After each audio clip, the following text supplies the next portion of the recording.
eagerly awaiting. ஆவலுடன் காத்திருப்பது. What is our hope for 2021? The vaccine, the economic revival, or going back to normal? இந்த 2021வது வருஷத்தினுடைய அந்த 2021வது வருஷத்தை குறித்த நம்முடைய நம்பிக்கை என்ன? அது தடுப்பூசியா, பொருளாதாரத்தின் ஒரு மறுமலர்ச்சியா, அல்லது இயல்பு நிலைக்கு நாம் திரும்பக்கூடிய ஒரு காரியமா? Paul says in 1 Corinthians 15:19, and if our hope in Christ is only for this life, we are more to be pitied than anyone in the world. 1 கொரிந்தியர் 15வது அதிகாரம் 19வது வசனத்தில் பவுல் சொல்கிறார், இம்மைக்காக மாத்திரம் நாம் கிறிஸ்துவின் மேல் நம்பிக்கை உள்ளவர்களாய் இருந்தால் எல்லா மனுஷரை பார்க்கிலும் பரிதவிக்கப்படத்தக்கவர்களாய் இருப்போம். Then he goes on to say in verse 23, then all who belong to Christ will be raised when he comes back. அதை தொடர்ந்து 23வது வசனத்தில் பவுல் சொல்கிறார், பின்பு அவர் வருகையில் அவருடையவர்கள் உயிர்ப்பிக்கப்படுவார்கள். Christ promised, I am coming soon, 4 times in the last book of the Bible. In verse 20, John responds to this final promise in the Bible, Amen, come Lord Jesus. வேதாகமத்தின் கடைசி புஸ்தகத்தில் கர்த்தராகிய இயேசு கிறிஸ்து 4 முறை இதோ நான் சீக்கிரமாய் வருகிறேன் என்று சொல்கிறார், வாக்குத்தத்தம் கொடுக்கிறார். 20வது வசனத்தில் அந்த வேதத்தின் கடைசி வாக்குத்தத்தத்துக்கு யோவான் பதிலளிக்கிறார், ஆமென் கர்த்தராகிய இயேசுவே சீக்கிரமாய் வாரும். Amen. As the key words of 2021, we focused on the New Year's Day on Philippians 3:20. இந்த 2021வது வருஷத்தின் திறவுகோல் வசனமாக புத்தாண்டு நாளில் பிலிப்பியர் 3வது அதிகாரம் 20வது வசனத்தை நாம் கவனித்தோம். Can we all read Philippians 3:20 together? பிலிப்பியர் 3வது அதிகாரம் 20வது வசனத்தை நாம் எல்லாரும் சேர்ந்து வாசிக்கலாம். பிலிப்பியர் 3வது அதிகாரம் 20வது வசனம்.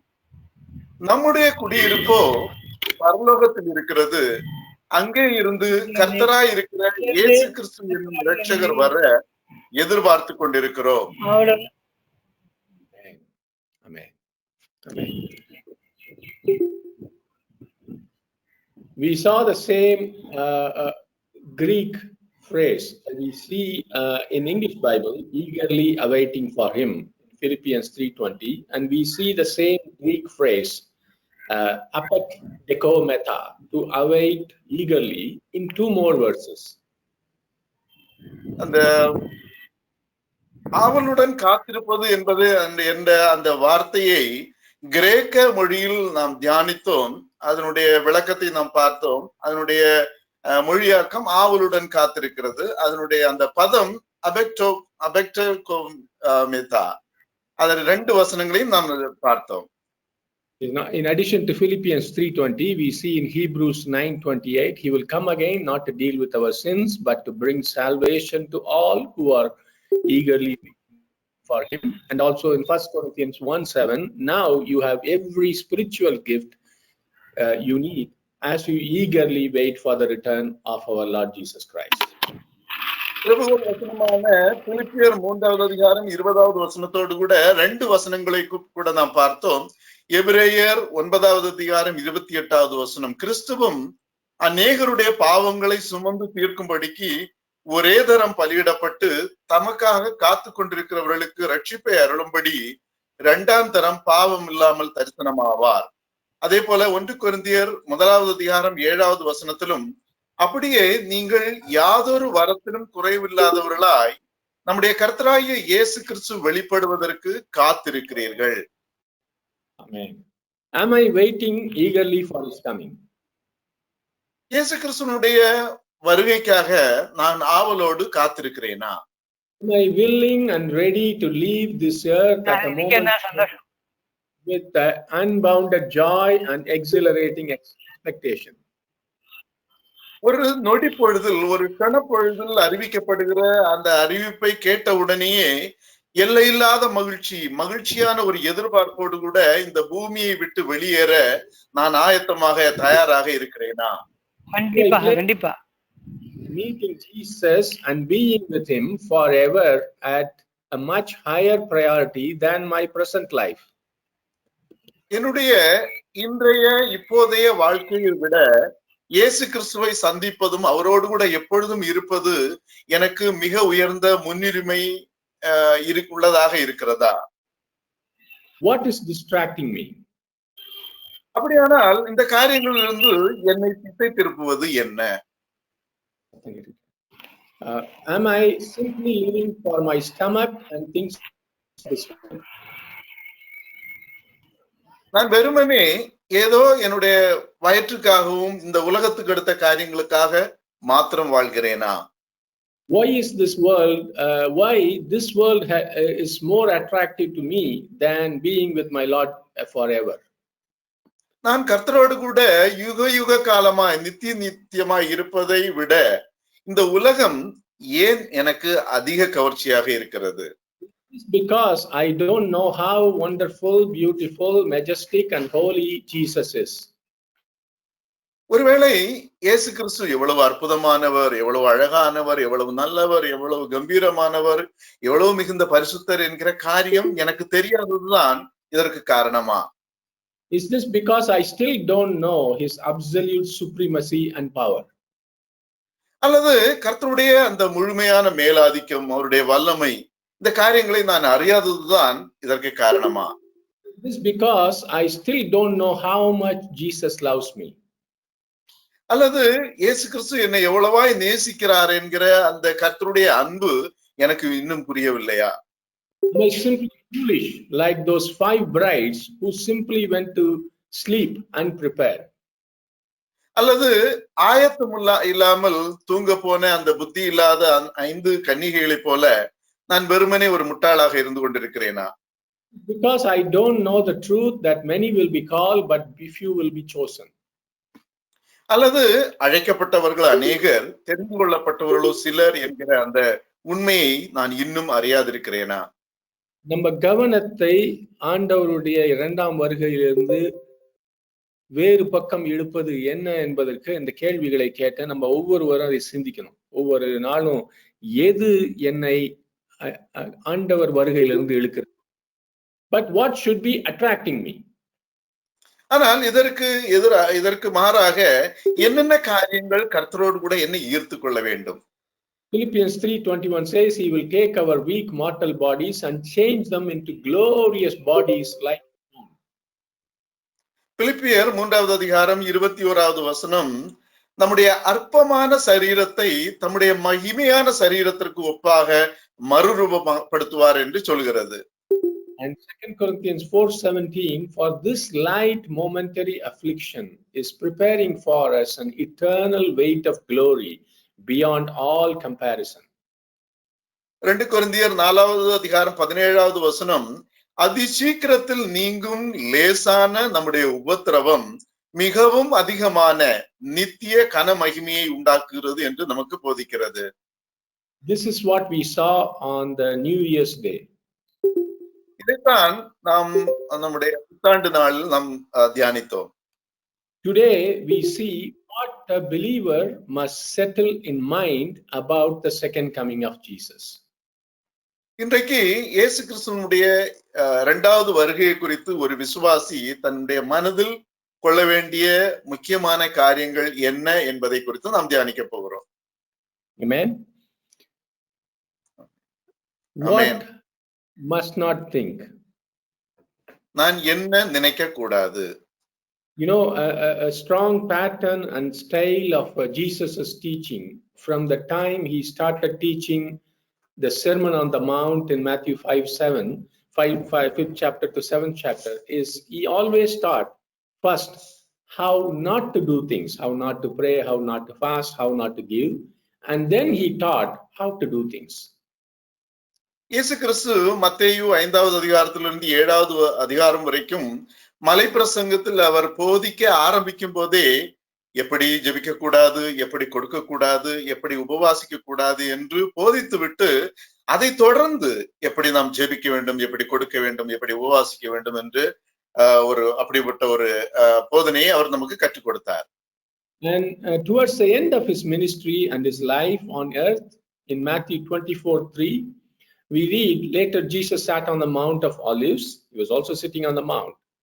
His disciples came to him privately and said, "Tell us, when will all this happen? What sign will signal your return and the end of the world?" இயேசு கிறிஸ்துனுடைய அந்த ஊழியத்தின் முடிவில், இயேசு கிறிஸ்துனுடைய வாழ்க்கையை முடியக்கூடிய, இந்த உலகத்தின் வாழ்க்கை முடியக்கூடிய அந்த நாட்களில், மத்தேயு 24வது அதிகாரம் 3வது வசனத்தில், பின்பு அவர் ஒலிவ மலையின் மேல் உட்கார்ந்திருக்கையில் சீஷர்கள் அவரிடத்தில் தனித்து வந்து, இவைகள் எப்பொழுது சம்பவிக்கும், உம்முடைய வருகைக்கும் உலகத்தின் முடிவுக்கும் அடையாளம் என்ன என்று எங்களுக்கு சொல்ல வேண்டும் என்றார்கள். And when Jesus started teaching them, he first started with what not to believe or what not to do. இயேசு கிறிஸ்து அவர்களுக்கு போதிக்க தொடங்கின பொழுதே என்னத்தை செய்யக்கூடாது என்பதை குறித்து அவர்களுக்கு போதித்தார். In verse 4 in Matthew 24, if you turn with me, Jesus told them, "Don't let anyone mislead you." மத்தேயு 24வது அதிகாரம் 4வது வசனத்தில் இயேசு கிறிஸ்து சொன்னார், ஒருவனும் உங்களை வஞ்சியாதபடிக்கு எச்சரிக்கையாயிருங்கள். யாரும் உங்களை வஞ்சிக்காம பார்த்துக்கொள்ளுங்க. Matthew 24:6, he said, "And you will hear of wars and threats of wars, but don't panic." அதே அதிகாரம் 6வது வசனத்தில் கர்த்தர் சொன்னார், யுத்தங்களின் செய்திகளையும் கேள்விப்படுவீர்கள், கலங்காதபடி எச்சரிக்கையா இருங்கள். Amen. Now turn with me to 2 Thessalonians 2nd chapter. இப்பொழுது என்னோடு கூட 2 தெசலோனிக்கேயர் 2வது அதிகாரத்தை திருப்பிக் கொள்ளுங்கள். 2 Thessalonians 2nd chapter. 2 தெசலோனிக்கேயர் 2வது அதிகாரம். And here Paul also starts his teaching with what not to do. Now, dear brothers and sisters, let us clarify some things about the coming of our Lord Jesus Christ and how we will be gathered to meet him. ஒன்னாவது இந்த இடத்திலும் பவுல் என்ன செய்யக்கூடாது என்று போதிக்க ஆரம்பிக்கிறார். அன்றியும் சகோதரரே, நம்முடைய கர்த்தராகிய இயேசு கிறிஸ்துவின் வருகையையும் நாம் அவரிடத்திலே சேர்க்கப்படுவதையும் குறித்து நாங்கள் உங்களை வேண்டிக் கொள்கிறது என்னவென்றால், verse 2, don't be so easily shaken or alarmed by those who say that the day of the Lord has already begun. Don't believe them, even if they claim to have had a spiritual vision, a revelation, or a letter supposedly from us. இரண்டாவது வசனம், ஒரு ஆவியினாலாவது வார்த்தையினாலாவது எங்களிடத்திலிருந்து வந்ததாய் தோன்றுகிற ஒரு நிரூபத்தினாலாவது கிறிஸ்துவனுடைய நாள் சமீபமாயிருக்கிறதை சொல்லப்பட்டால் உடனே சஞ்சலப்படாமலும் கலங்காமலும் இருங்கள். And in verse 3, don't be fooled by what they say, for that day will not come until there is a great rebellion against God and the man of lawlessness is revealed, the one who brings. Pavul 3வது வசனத்தில் சொல்லுகிறார், எவ்விதத்தினாலும் ஒருவனும் உங்களை மோசம் போக்காதபடிக்கு எச்சரிக்கையாயிருங்கள். ஏனெனில் விசுவாச துரோகம் முந்தி நேரிட்டு கேட்டின் மகனாகிய பாவ மனுஷன் வெளிப்பட்டால் ஒழிய அந்த நாள் வராது. So in your Bible, underline these phrases, what Paul says. Don't be so easily shaken or alarmed. Don't believe them. Don't be fooled by what they say. உங்களுடைய வேதாகமத்தில் இந்த வார்த்தைகளை தயவு செய்து அடிக்கோடிட்டுக் கொள்ளுங்கள். சஞ்சலப்படாமலும் கலங்காமலும் இருங்கள். நம்பிக்கையற்றவர்களாய் இருக்காதிருங்கள். ஒருவனும் உங்களை மோசம் போக்காதபடிக்கு எச்சரிக்கையாயிருங்கள். Amen. So eagerly waiting for Lord Jesus Christ does not mean being anxious or nervous or impatiently panicking. அதனால் ஒருவேளை ஆவலுடன் காத்திருப்பது என்பது ஆர்வத்துடன் அல்லது பதட்டமாக அல்லது பொறுமை இல்லாமல் பீதி அடைவதை ஒருபோதும் குறிக்காது. When the Lord wants the 12 disciples, when Paul is warning a very sincere and a suffering church in Thessalonica, we must understand that even the most sincere of believers may be vulnerable to being misled by signs that may be deceptive. நாம் வாசிக்க கேட்ட இந்த வசனத்தினூடாய் நம்முடைய கர்த்தராகிய இயேசு கிறிஸ்து தம்முடைய 12 சீஷர்களையும் எச்சரித்திருக்கும் போது உண்மையான ஒரு பாடுகளை சகித்துக் கொண்டிருக்கக்கூடிய தெசலோனிக்க சபையை பவுல் எச்சரிக்கும் போது மிகவும் உண்மையான விசுவாசிகள் கூட ஏமாற்றப்படும் பலவிதமான அறிகுறிகளால் தவறாக வழிநடத்தப்படுவது ஒரு பாதிப்படையக்கூடும் என்பதை நன்றாக புரிந்து கொள்ள வேண்டும். Amen. These are 12 disciples, apostles of Jesus Christ, and Jesus wants, and a beautiful church in Thessalonica. So we can't just think that we will not be deceived.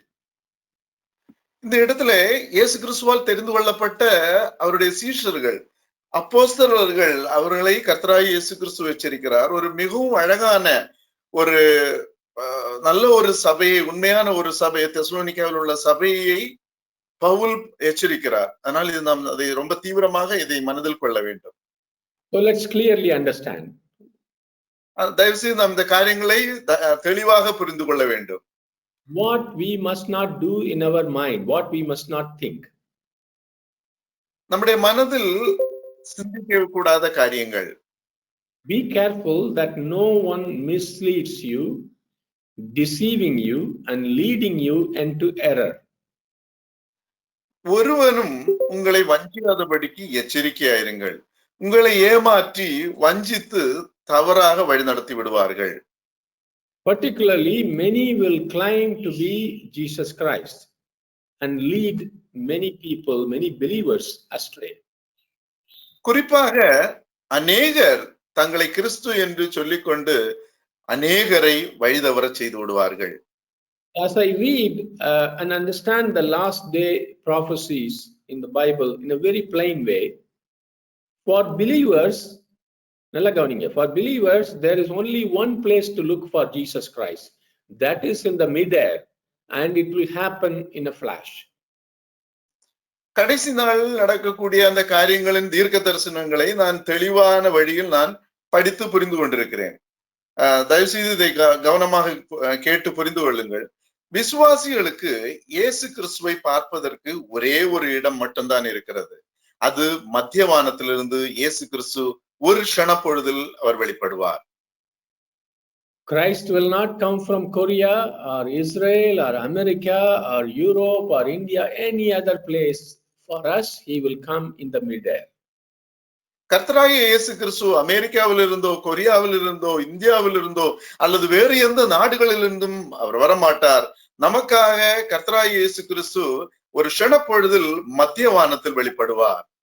If anybody claims to be Christ from anywhere in the world, there is no evidence in the scriptures to even for us to give the benefit of doubt to that claim.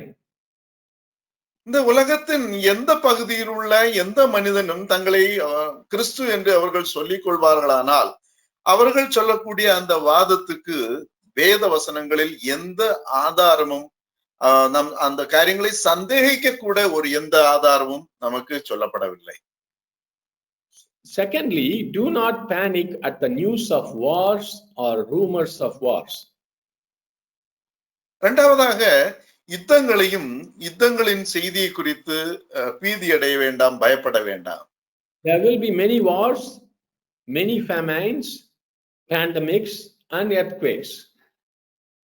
பல யுத்தங்கள், பஞ்சங்கள், பூகம்பங்கள் உண்டாகும். But the end will not follow immediately. ஆனால் அதை தொடர்ந்து உடனடியாக முடிவு இருக்காது. In 2 Thessalonians 2:2, Paul says, not to allow your minds to be quickly unsettled or disturbed or kept excited or alarmed, whether it be by some pretended revelation of the Spirit, or by word or by letter alleged to be from us, to the effect that the day of the Lord has already arrived and is here. Pavul 2 தெசலோனிக்கேயர் 2வது அதிகாரம் 2வது வசனத்தில் இப்படியே சொல்கிறார், ஒரு ஆவியினாலாவது வார்த்தையினாலாவது எங்களிடத்திலிருந்து வந்ததாய் தோன்றுகிற ஒரு நிரூபத்தினாலாவது கிறிஸ்துவனுடைய நாள் சமீபமாயிருக்கிறது சொல்லப்பட்டால் உடனே சஞ்சலப்படாமலும் கலங்காமலும் இருங்கள். What does that mean? அதனுடைய பவுல் சொல்லுகிறதனுடைய அர்த்தம் என்ன? Here, anybody giving a specific prophecy about Christ being here, there, don't be unsettled in your mind. ஒருவேளை கிறிஸ்து இதோ இங்கே இருக்கிறார், அதோ அங்கே இருக்கிறார் என்று யாராவது தீர்க்க தரிசனமாக சொல்வதை நீங்கள் கேட்டால் உங்களுடைய மனது தயவு செய்து பதட்டம் கொள்ள வேண்டாம். Even if they claim to be apostles, prophets, even if they claim to have had a spiritual vision or a revelation, don't be alarmed. ஒருவேளை அவர்கள் தங்களை தீர்க்கதரிசிகள் என்றோ அப்போஸ்தலர்கள் என்றோ சொல்லிக் கொண்டாலும் கூட, எனக்கு ஏதோ ஒரு தெய்வீக தரிசனம் கிடைத்தது அல்லது ஒரு வெளிப்பாடு இருப்பதாக அவர்கள் சொல்லிக் கொண்டாலும் கூட அதை குறித்து கவலைப்பட வேண்டாம். They, as I told last time, they may call themselves sadhu, and they may have a big TV program. All people may be going behind them, and they may say, "I went to heaven, I saw Abraham," all this stuff. But if it is against, if they are saying things that are prophetic about the Christ coming on a specific day or a specific place or anything like that, don't worry about them. நான் ஏற்கனவே உங்களுக்கு சொன்னது போல அவர்கள் ஒருவேளை தங்களை சாது என்று சொல்லிக் கொள்ளலாம், டிவி ஸ்டேஷன்களை வைத்துக் கொள்ளலாம், தங்களை தீர்க்கதரிசிகள் என்று சொல்லிக் கொள்ளலாம். அவர்கள் ஒருவேளை பல முறை பரலோகத்தில் போய் இந்த காரியங்களை தரிசனமாக சொல்ல கேட்டதாக ஒருவேளை சொல்லிக் கொண்டால் கூட, இயேசு கிறிஸ்து அங்கே இருக்கிறார் இங்கே இருக்கிறார் என்று ஏதாவது இப்படிப்பட்ட காரியங்களை சொல்வார்களானால் தயவு செய்து அவர்களை மனதில் கொள்ளாதிருங்கள், அதை குறித்து கவலைப்படாதிருக்கும்படியே கேட்டுக்கொள்கிறேன். From time to time, even some very well-known ministers prophesy about specific happenings related to second coming of Jesus Christ. இயேசு கிறிஸ்துவனுடைய 2வது வருகையை குறித்து அதை தொடர்பான சில சம்பவங்களை பற்றி அவ்வப்போது சில பிரபலமான ஊழியர்கள் கூட தீர்க்க தரிசனமாக சொல்ல ஆரம்பித்திருக்கிறார்கள். Even genuine believers who look up to these ministers but not strongly rooted in God's word, they get disturbed, they get perturbed. இப்படிப்பட்ட இந்த தீர்க்கதரிசிகளையும் இப்படி என்று தங்களை சொல்லிக் கொள்கிறவர்களையோ அவருடைய தீர்க்கதரிசனங்களையும் கேட்கும் போது உண்மையான விசுவாசிகள் கூட அவர்கள் வேத வசனத்தின் மேல் வேறு உண்டாதவர்களா இருக்கிறபடியினால் அவர்கள் குழப்பமடைகிறார்கள். You may think you are a strong believer and you may think you know about second coming details, but if you panic about some prophecies some ministers share, and if you have the habit of just talking about the end times as if you are the authority on the details, dates, etc., take these warnings from our Lord Jesus Christ and from Paul. நீங்கள் ஒருவேளை உங்களை நான் ஒரு strong விசுவாசி என்று ஒருவேளை நினைத்துக் கொள்ளலாம், அல்லது எனக்கு இயேசு கிறிஸ்துவனுடைய 2வது வருகையை குறித்த எல்லா காரியங்களும் தெரியும் என்று நீங்கள் நினைத்துக் கொள்ளலாம். சிலர் பகிர்ந்து கொள்ளக்கூடிய இந்த இப்படிப்பட்ட தவறான தீர்க்க தரிசனங்களை பற்றி நீங்கள் ஒருவேளை பயமடைந்திருப்பீர்களானால், அல்லது நீங்கள் பலவிதமான விவரங்கள், தேதிகள் போன்றவற்ற காரியங்களை குறித்து உங்களுக்கு அதிகாரம் இருப்பதை கூட போல கடைசி காலங்களை பற்றி பேசும் பிரசங்கிக்கும் பழக்கம் உங்களுக்கு இருந்தால், தயவு செய்து நம்முடைய கர்த்தராகிய இயேசு கிறிஸ்துவும் பவுலும் சொல்லக்கூடிய இந்த எச்சரிக்கை வார்த்தைகளை உங்களுக்கு என்று எடுத்துக்கொள்ளுங்கள். So that is what I should not have in my mind. I should not panic. I should not get nervous. I should not worry and fret about second coming. என்னுடைய மனதில் இப்படிப்பட்ட காரியங்களை நான் வைத்துக் கொள்ளக்கூடாது. நான் இந்த காரியங்களை கேட்கும்போது பீதி அடையக்கூடாது, கவலைப்படக்கூடாது, பயம் கொள்ளக்கூடாது. இயேசு கிறிஸ்துவனுடைய 2வது வருகை குறித்த தவறான காரியங்களை கேட்கும்போது அந்த காரியங்களை நம்முடைய மனதை விட்டு விட வேண்டும். Secondly, what I must think, what I must settle in my mind. இரண்டாவதாக என்னுடைய மனதில் நான் என்ன நினைக்க வேண்டும், என்ன காரியங்களை நான் உட்கொள்ள வேண்டும், வைத்துக் கொள்ள வேண்டும். I just talked about Christians who are always nervous talking about second coming. The opposite extreme of that group is the Christians who do not pay any attention to his second coming. நான் இப்பொழுது விசுவாசிகளுடைய 2 எதிர்முனைகளை குறித்து பேசினேன். அவர்கள் ஒரு சிலர் அவர்கள் இயேசு கிறிஸ்துவனுடைய 2ஆம் வருகைக்கு எந்த கவனமும் செலுத்தாதவர்கள். மறுபக்கத்தில் அவருடைய வருகையை பற்றி தீவிரமாக அல்லது நேர்மையாக சிந்திக்காதவர்கள். Let's turn to 1 Thessalonians 5th chapter. எல்லாரும் 1 தெசலோனிக்கேயர் 5வது அதிகாரத்துக்கு நேராக திருப்பிக் கொள்ளுங்கள். As brother reads verses 6 to 8, wherever you are, don't have to turn on the mic, but read these verses aloud, 6 to 8. 1 தெசலோனிக்கேயர் 5வது அதிகாரம் 6வது வசனத்திலிருந்து 8வது வசனம் வரைக்கும் நாம் சத்தமாக வாசிக்க போகிறோம். ஆனால் தயவு செய்து மைக் ஆன் பண்ண வேண்டாம். இருக்கிற இடங்களில் 1 தெசலோனிக்கேயர் 5வது அதிகாரம் 6வது வசனத்திலிருந்து 8வது வசனம் வரைக்கும் நாம் சத்தமாக வாசிக்கலாம். ஆகையால் மற்றவர்கள் தூங்குகிறது போல நாம் தூங்காமல் விழித்துக் கொண்டு தெளிந்தவர்களாய் இருக்க கடவோம். தூங்குகிறவர்கள் ராத்திரியிலே தூங்குவார்கள், வெறி கொள்ளுகிறவர்கள் ராத்திரியிலே வெறி கொள்வார்கள். பகலுக்குரியவர்களாகிய நாமோ தெளிந்தவர்களாயிருந்து விசுவாசம், அன்பு என்னும் மார்க்கவசத்தையும் ரட்சிப்பின் நம்பிக்கை என்னும் தலைச்சீராவையும் தரித்துக் கொண்டிருக்க கடவோம். ஆமென். ஆமென். ஒரே ஒரு காரியம் சொல்றேன், இப்ப தயவு செய்து அப்செட் ஆகாதீங்க. நிறைய பேர் ஒரு சின்ன மீட்டிங் நம்ம வைக்கும்போது கூட லேட்டா வர்றது ஒரு ஃபேஷனபிளா இருக்குது. சர்ச்சில் கூட நான் பாக்குறேன், எல்லாம் 2:30க்குனா 2:15 வந்து உட்கார்ந்துருக்கணும். அப்படி ஆளுங்க இஷ்டத்துக்கு வரோம் எல்லா இடத்துக்கும். நான் ஒரு காரியம் நினைக்கிறேன், ஆண்டவர் சொன்னாரு, நான் வருகிற எந்த நாளிகள்ல வருவேன்னு தெரியாது, அது எப்பொழுதும் தயாரா இருக்கணும். சொன்ன மீட்டிங் டைமுக்கே லேட்டா வரவங்க எந்த நிமிஷமும் எந்த நாளிகையும் ஆண்டவர் வருவேன்னு சொன்னால், அப்படிப்பட்டவர்கள் எனக்கு தெரிஞ்ச வரைக்கும், எனக்கு புரிகிற வரைக்கும் அவர்கள் நிச்சயமா ஆயத்தமா இருக்க மாட்டாங்க. அதனால தயவு செய்து நம்ம அந்த டிசிப்ளின்குள்ள, கட்டுப்பாட்டுக்குள்ள வரணும். ஒரு சொன்ன நேரத்துக்கு பைபிள் ஸ்டடியா இருந்தாலும், மீட்டிங்கா இருந்தாலும், வேலைக்கு போறதா இருந்தாலும், எந்த காரியத்தை செய்யறதா இருந்தாலும், சொன்ன நேரம்னா அதுக்கு 2 நிமிஷம் 3 நிமிஷம் 5 நிமிஷம் முன்னாடி போய் தயாராக ஆயத்தமாக இருப்பது நம்முடைய ஆயத்தத்தை காட்டுகிறது. அது நம்முடைய பழக்கமாக மாறிவிடும். தயவு செய்து ஞாபகம் வச்சுக்கோங்க. If you are casual, not serious, not sincere in thinking constantly about his coming, be warned right now from these verses. நீங்கள் ஒருவேளை சர்வசாதாரணமாக இருந்தால், கர்த்தருடைய வருகை குறித்து தீவிரம் இல்லாதவர்களா இருந்தால், கர்த்தருடைய வருகை குறித்து சிந்திப்பதில் நீங்கள் உண்மை இல்லாதவர்களா இருப்பீர்களானால், இப்பொழுது தயவு செய்து எச்சரிக்கையா இருங்கள், விழித்திருங்கள். இந்த எச்சரிப்பை தயவு செய்து எடுத்துக்கொள்ளுங்கள். Paul says, keep awake and be sober. Otherwise, dear brothers and sisters, I don't want this to happen to any of our brothers and sisters. But if you are not awake or if you are not sober about his coming, you start reading about the terrible tribulation times written in Revelation 6th chapter to 18th chapter to see what is awaiting those people who are not taken up in the midair.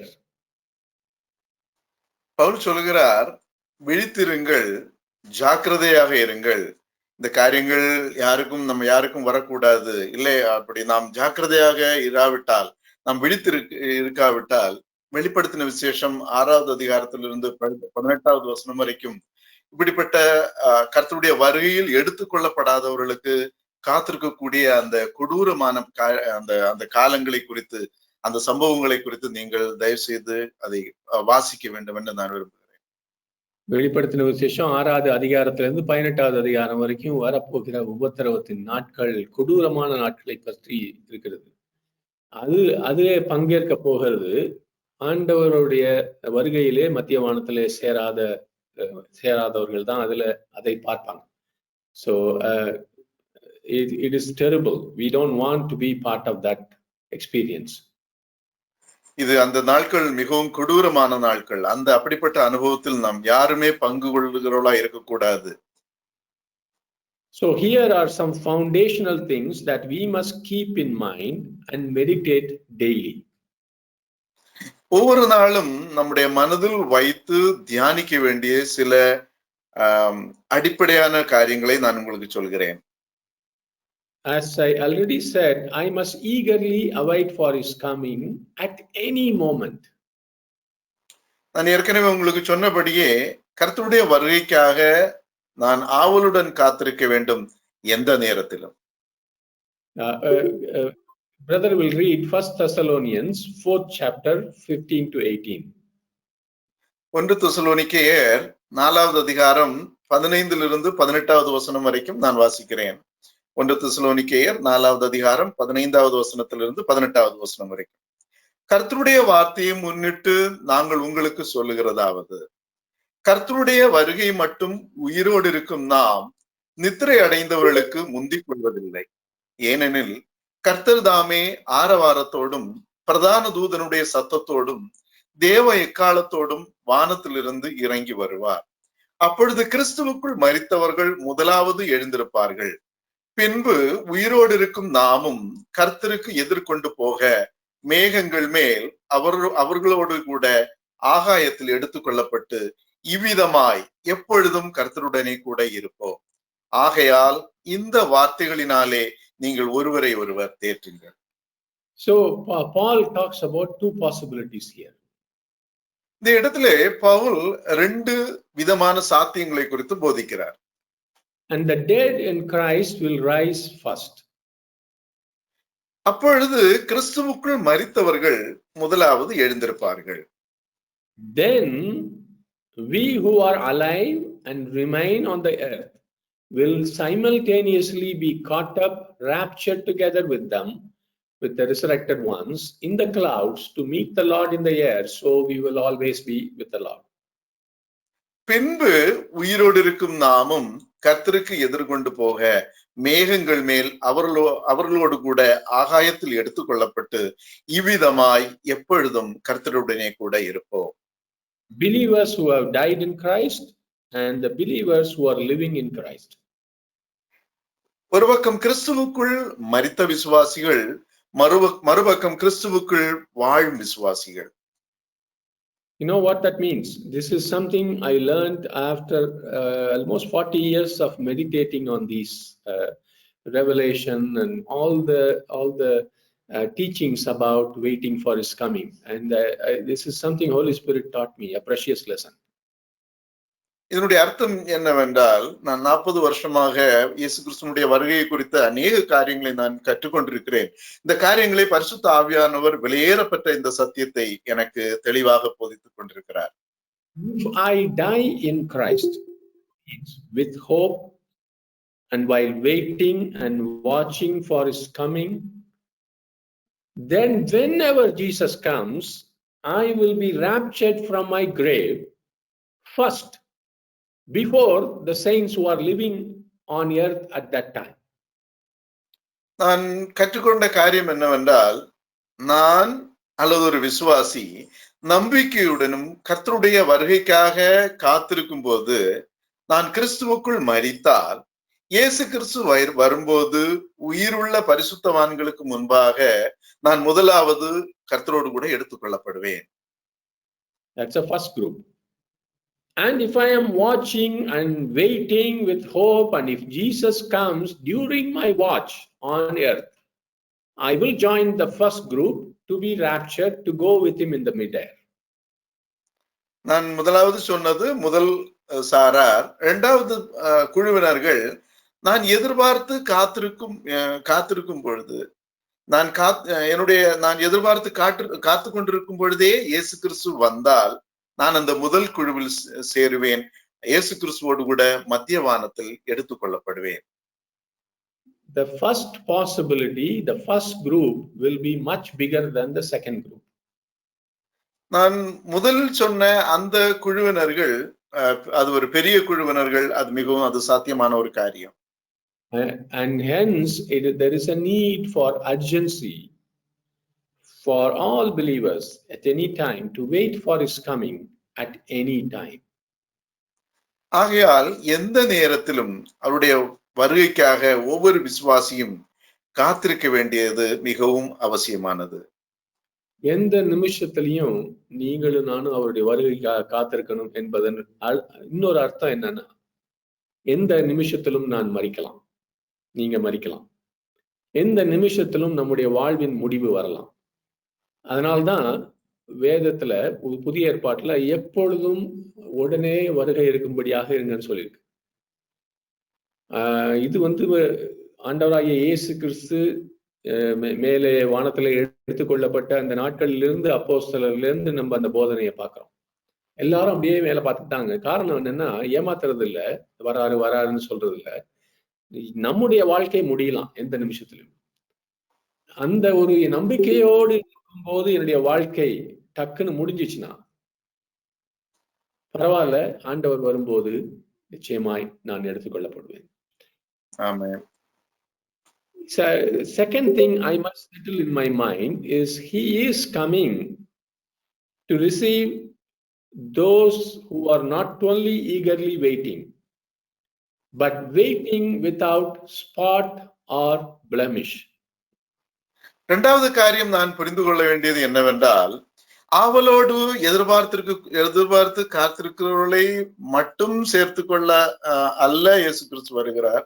இயேசு கிறிஸ்து கரைதிரை அற்றவர்களாய் கர்த்தருக்காக காத்திருக்கிறவர்களை சேர்த்து கொள்ளும்படியாய் வரப்போகிறார்.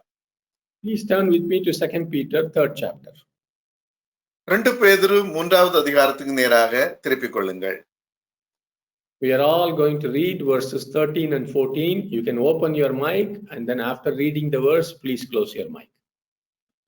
2 பேதுரு 3வது அதிகாரம் 13, 14வது வசனத்தை நாம் யாவரும் சேர்ந்து வாசிக்க போகிறோம். மைக் ஆன் பண்ணி வாசித்து விட்டு அதை ஆஃப் பண்ணும்படி கேட்டுக்கொள்கிறேன். அவருடைய வாக்குத்தத்தத்தின்படி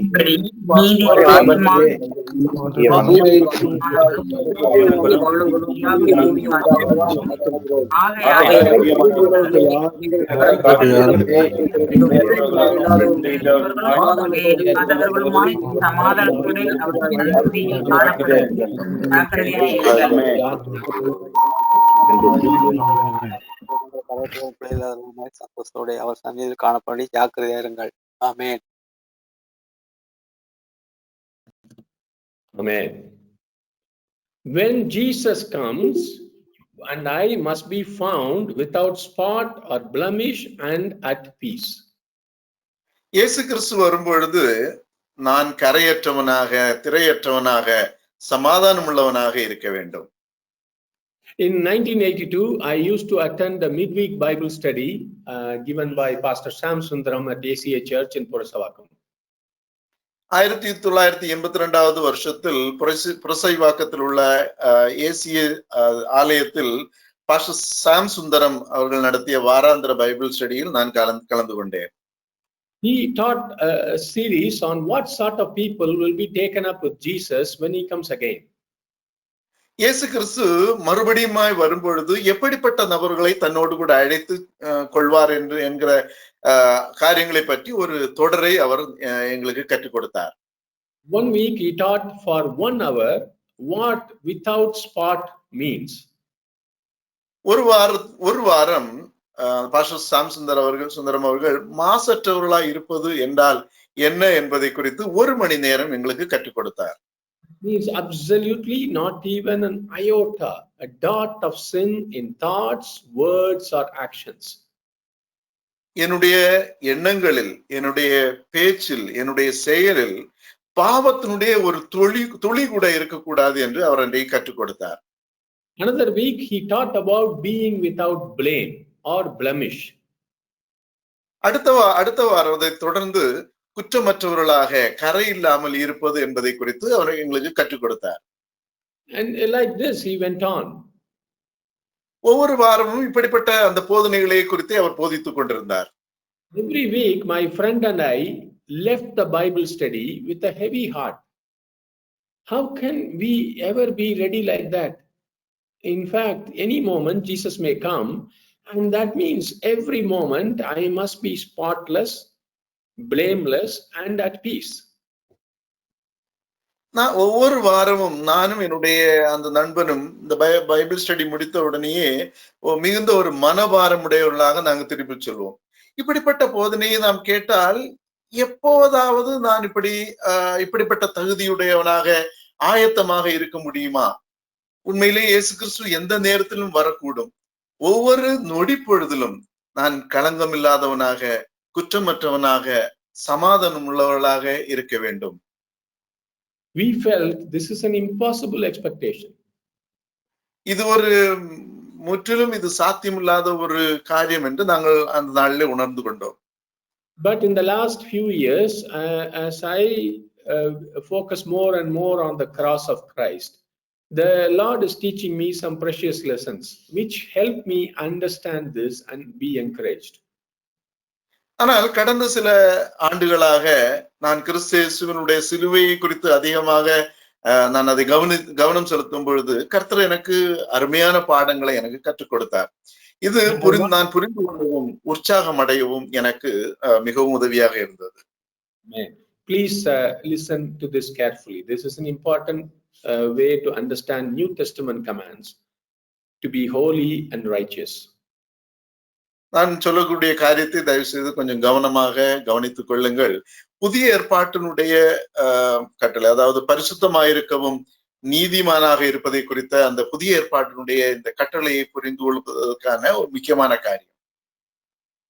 There are two words, gospel indicatives. That means what God has already done on your behalf in Christ Jesus.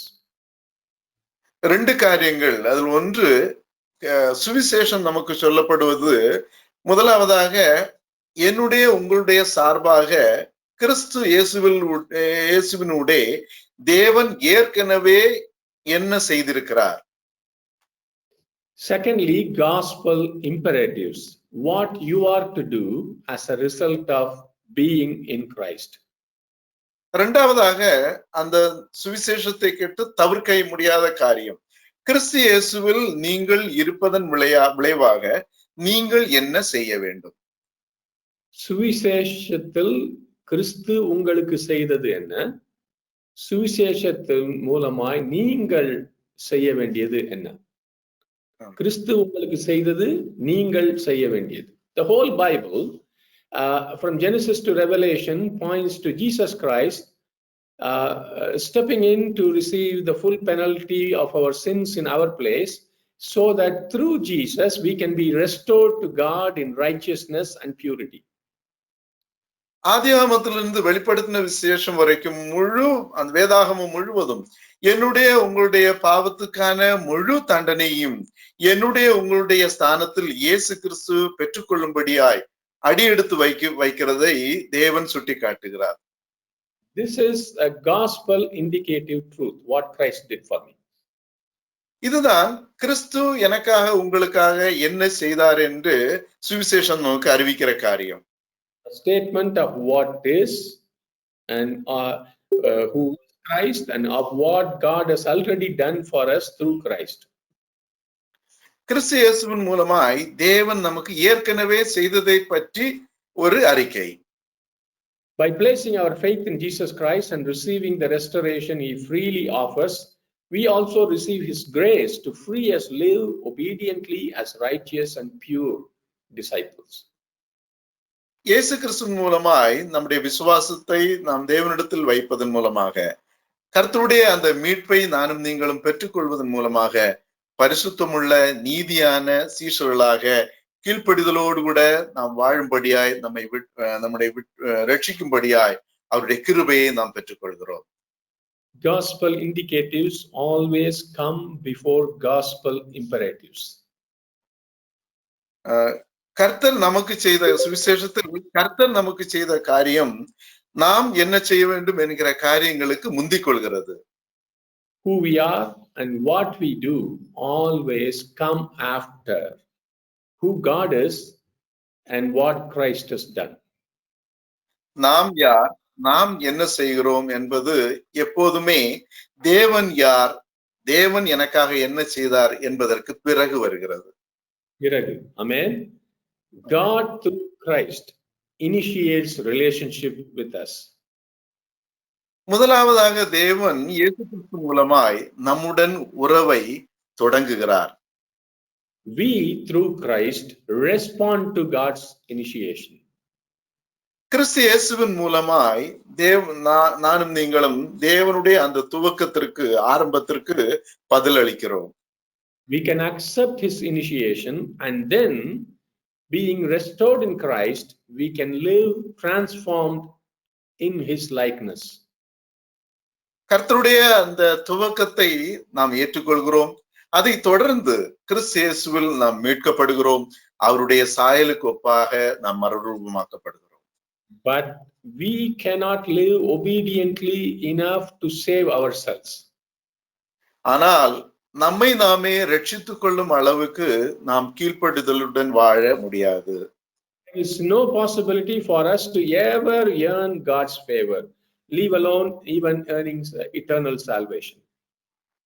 நித்திய ரட்சிப்பு இல்லாமல் தேவனுடைய தயவை நானும் நீங்களும் ஒரு காலம் சம்பாதித்துக் கொள்ள முடியாது. You carefully read the New Testament. Whenever you see some commands for you to live righteously, you will see what Christ did for you in the same portion. நீங்கள் புதிய ஏற்பாட்டை கவனமாக வாசித்தால் நீங்கள் நீதிமானாக வாழும்படியான சில கட்டளைகளை காணும் போதெல்லாம் அந்த சூழலில் அதை தொடர்ந்து அந்த பகுதியில் கிறிஸ்து உங்களுக்காக என்ன செய்தார் என்பதை நீங்கள் காண்பீர்கள்.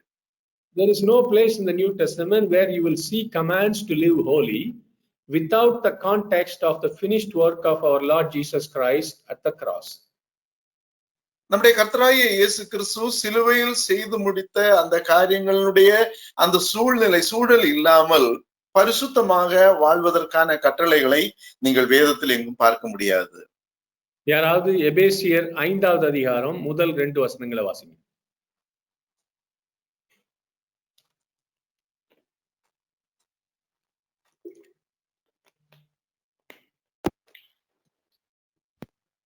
நீங்கள் பிரியமான பிள்ளைகளைப் போல பின்பற்றுகிறவர்களாகி கிறிஸ்து நமக்காக தம்மை தேவனுக்கு சுகந்த வாசனையான காணிக்கையாகவும் பலியாகவும் ஒப்பு கொடுத்து நம்மில் அன்பு கூர்ந்தது போல நீங்களும் அன்பிலே நடந்து கொள்ளுங்கள்.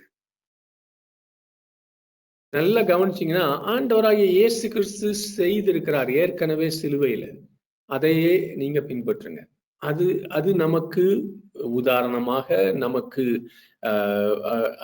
அதன் மூலமாக அதே அன்பு நமக்குள்ளும் ஊற்றப்படுகிறது.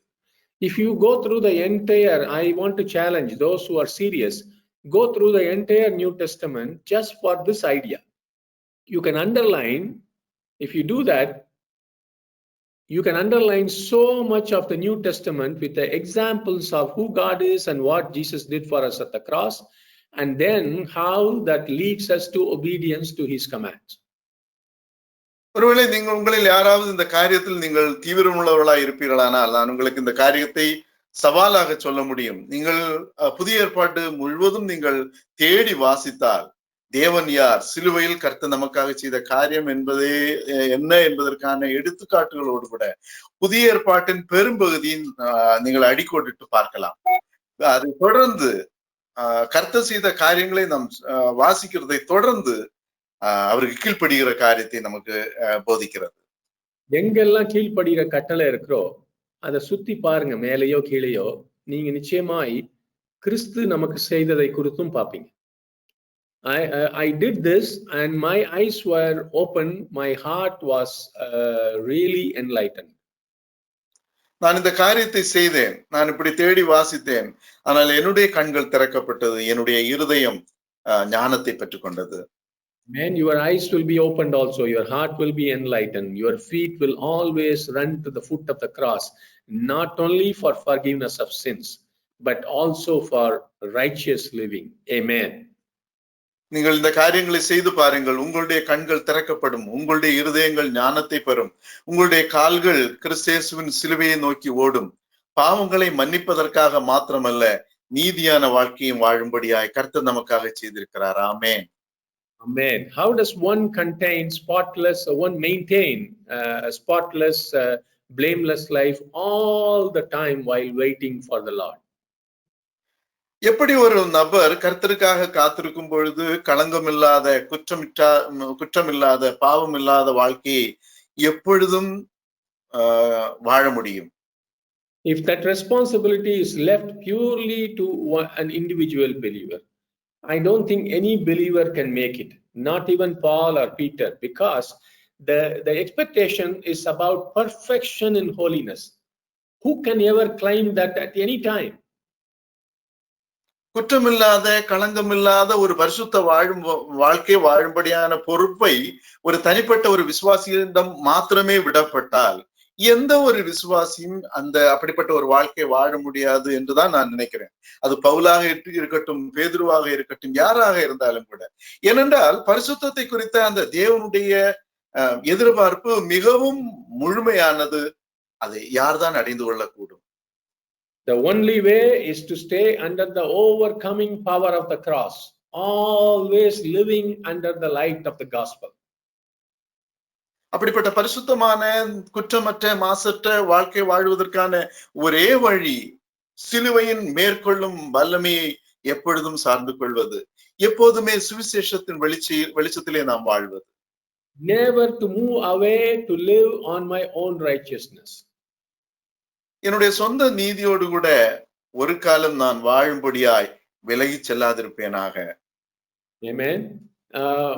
You know, a few minutes back we read in 1 Thessalonians 5th chapter 6 to 8 about a command for us to keep awake and be sober. ஒரு சில நிமிடங்களுக்கு முன்னதாகத்தான் 1 தெசலோனிக்கேயர் 5வது அதிகாரம் 6வது வசனத்திலிருந்து 8வது வசனம் வரைக்கும் பவுலுடைய எச்சரிப்பை விழித்திருக்க வேண்டும், ஜாக்கிரதையாக இருக்க வேண்டும் என்பதை நாம் வாசித்தோம். But it doesn't stop. If you continue to verses 9 to 11, Paul says gospel indicatives. For God has not destined us for wrath, but to obtain salvation through our Lord Jesus Christ, who died for us, so that whether we are awake or asleep, we might live with him. Therefore, encourage one another and build one another up just as you are doing. Pavul விழித்திருக்க வேண்டும், ஜாக்கிரதையாக இருக்க வேண்டும் என்கிற அந்த கட்டளையோடு கூட அந்த இடத்தில் அதோடு நின்று விடவில்லை. அதை தொடர்ந்து 9வது வசனத்திலிருந்து 11வது வசனம் வரைக்கும் தேவன் நம்மை கோபாக்கினைக்கென்று நியமிக்காமல் நம்முடைய கர்த்தராகிய இயேசு கிறிஸ்து மூலமாய் ரட்சிப்படைவதற்கென்றே நியமித்தார். நாம் விழித்திருப்பவர்களானாலும் நித்திரை அடைந்தவர்களானாலும் தம்முடனே கூட நாம் ஏகமாய் பிழைத்திருக்கும்படி அவர் நமக்காக மரித்தாரே. ஆகையால் நீங்கள் செய்து வருகிறபடியே ஒருவரை ஒருவர் தேற்றி ஒருவருக்கொருவர் பக்தி விருத்தி உண்டாகும்படி செய்யுங்கள். ஹல்லேலூயா. நம்ம எல்லாம் கரங்களை தட்டி ஆண்டவருக்கு நன்றி செலுத்துவோம். அவர் ஆண்டவர் செஞ்சிருக்கிறார், உங்களை விட மாட்டார், என்னை விட மாட்டார். அவர் சிலுவையிலே இருக்கிறார். ஆமென், ஆமென், ஆமென். And if you continue, Paul continues from verse 12 to 22 about many things we need to do to be found spotless and blameless at his second coming. அதை தொடர்ந்து மறுபடியும் 12வது வசனத்திலிருந்து 22வது வசனம் வரைக்கும் இயேசு கிறிஸ்துவினுடைய 2ஆம் வருகையில் நாம் களங்கமில்லாதவர்களாக, குற்றமற்றவர்களாக இருக்கும்படி அநேக காரியங்களை நமக்கு கற்றுக் கொடுக்கிறார். And the beautiful thing is, once again Paul comes to the key behind achieving this, obeying this, in verse 23 and 24. இன்னும் ஒரு அழகான, நேர்த்தியான, மேன்மையான ஒரு காரியம் என்னவென்றால் பவுல் மறுபடியும் அந்த திறவுகோல் வசனத்துக்கு வருகிறார் 23வது 24வது வசனங்களில். Amen. நம்ம எல்லாரும் சேர்ந்து வாசிப்போம். 1 தெசலோனிக்கேயர் 5வது அதிகாரம் 23, 24. சமாதானத்தின் தேவன் தாமே உங்களை முற்றிலும் பரிசுத்தமாக்குவாராக. உங்கள் ஆவி, ஆத்துமா, சரீரம் முழுவதும் நம்முடைய கர்த்தராகிய இயேசு கிறிஸ்து வரும்போது குற்றமற்றதா இருக்கும்படி காக்கப்படுவதாக.